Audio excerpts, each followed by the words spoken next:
सास के मेहमान।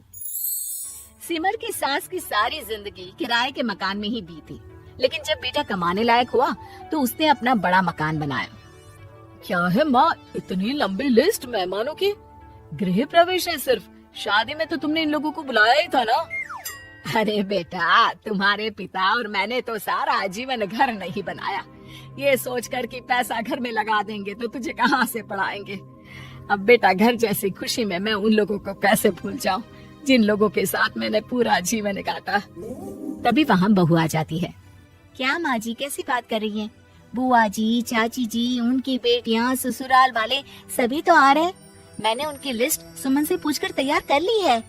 हाँ बेटा, ये लोग तो रिश्तेदार हैं, इन लोगों को तो बुलाना ही है, लेकिन जिन लोगों के साथ मैं किराए के मकानों में रही, वो मकान मालिक, वो पड़ोसी, उन्हें कैसे भूल सकती हूँ।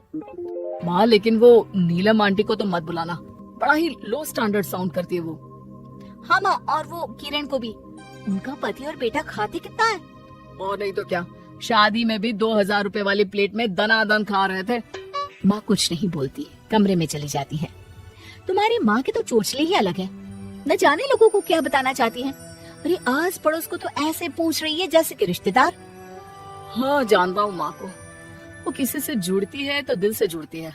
वैसे बात करता हूँ उससे। सभी अपने अपने काम में लग जाते हैं। सास को नींद आ जाती है और वो सो जाती है। लग रहा है कि गुस्सा होकर सो गई। कपड़े भी अपने बाहर फेंक कर गई हैं। बहू है ना, नौकरानी जैसी, कर लेगी काम। बड़बड़ करती बहू सास के कमरे में जाती है और कपड़ों को उनकी अलमारी में रखती है कि तभी उसके हाथ में एक एल्बम और कुछ खत लगते हैं। अरे ये क्या है? बहू एल्बम देखती है जहाँ नीलम आंटी और सास के साथ छोटा सा उसका सुमन खड़ा होता है। इनके बचपन की फोटो। वो सारी फोटो देखकर जब खत को खोलती है तो वो किरण का होता है। बहू खत पढ़ने लगती है। खत में लिखा होता है, तो पैसे की चिंता ना कर, सुमन की पढ़ाई में कोई कमी ना हो, हम पड़ोसी नहीं बहने हैं। तभी सास जग जाती है। अरे बहू, क्या हुआ? कुछ चाहिए था क्या? बहू बात घुमा देती है। माँ जी, वो इनकी फोटो देख रही थी नीलम आंटी के साथ। कितनी सुंदर लग रही है ना आंटी। हाँ, दिखा तो जरा फोटो। बहू सास को फोटो देती है। सास फोटो देखकर कहती है, याद आता है, तेरे ससुर जी तो थे नहीं, काम के लिए 10 दिनों के लिए शहर से बाहर गए थे। जब बेटा होने वाला था तब नीलम आंटी और अरुण अंकल ही थे। आंटी बेचारी रात भर मेरे साथ बैठी रही, तो अंकल भाग भाग कर दवाई का इंतजाम कर रहे थे। बेटे के होने के बाद भी जब तक मैं घर नहीं आई मेरे पास ही रहे। रिश्तेदार तो आए थे मुंडन में 10 दिनों के बाद।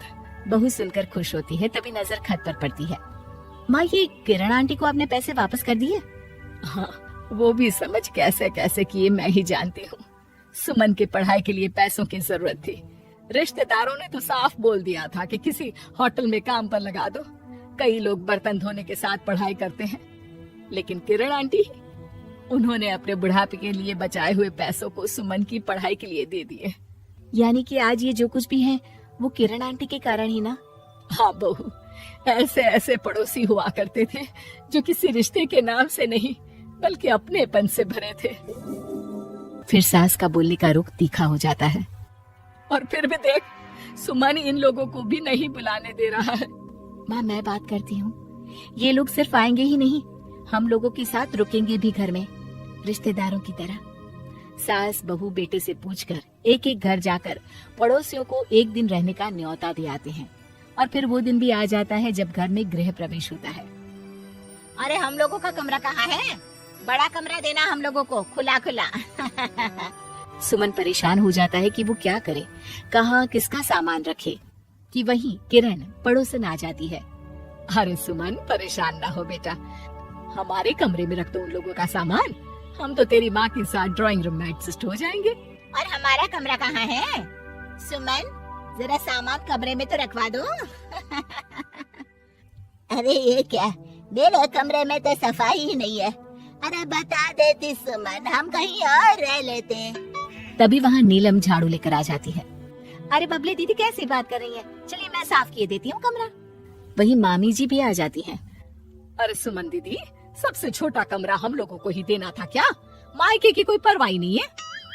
वो मामी जी, किरण आंटी और नीलम आंटी की फैमिली एक ही कमरे में है ना, तो इसलिए आप और मामा दो ही तो लोग हैं। तो मामी तो बहू के मुंह से ये बात सुनकर गुस्से से लाल पीली हो जाती है।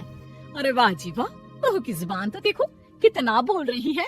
इतना बोलने वाली बहुएं भी होती है क्या?